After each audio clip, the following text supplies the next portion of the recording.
उत्तराखंड में वैक्सीन की दूसरी डोज के लिए करना पड़ सकता है इंतजार। 6 से 8 हफ्ते बाद टीकाकरण का प्रावधान। राज्य में गुरुवार तक 45 साल से ऊपर 15,35,930 लोगों को वैक्सीन की पहली डोज लग चुकी है।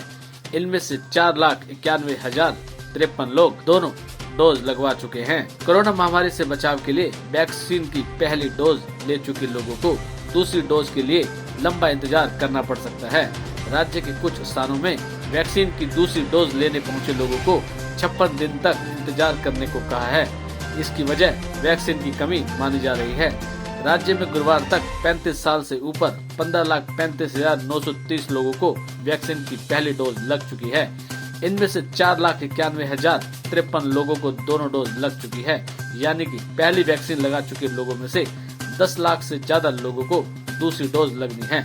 टीकाकरण के अभियान की शुरुआत में 28 दिन बाद दूसरा टीका लगाया जा रहा था, लेकिन जैसे जैसे वैक्सीन की कमी सामने आई, दूसरी डोज की अवधि को बढ़ा दिया गया।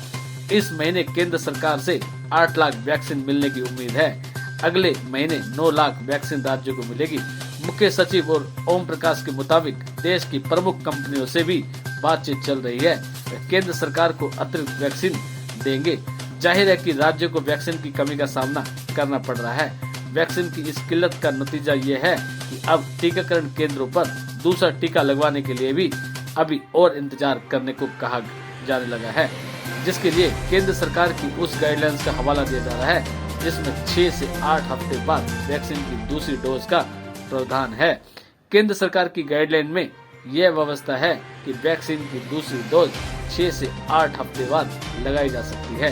वैक्सीन की दूसरी डोज टीकाकरण केंद्रों पर दी जा रही है। दूसरी डोज वालों को भी प्राथमिकता के आधार पर केंद्र सरकार ने कहा कि राज्यों को यह निर्देश है कि जो वैक्सीन भेजी जाएगी उसमें से 70% डोज 45 वर्ष की आयु से ऊपर के लोगों को दी जाएगी जो पहला टीका लगवा चुके हैं, लेकिन यह वैक्सीन की उपलब्धता पर निर्भर करेगा।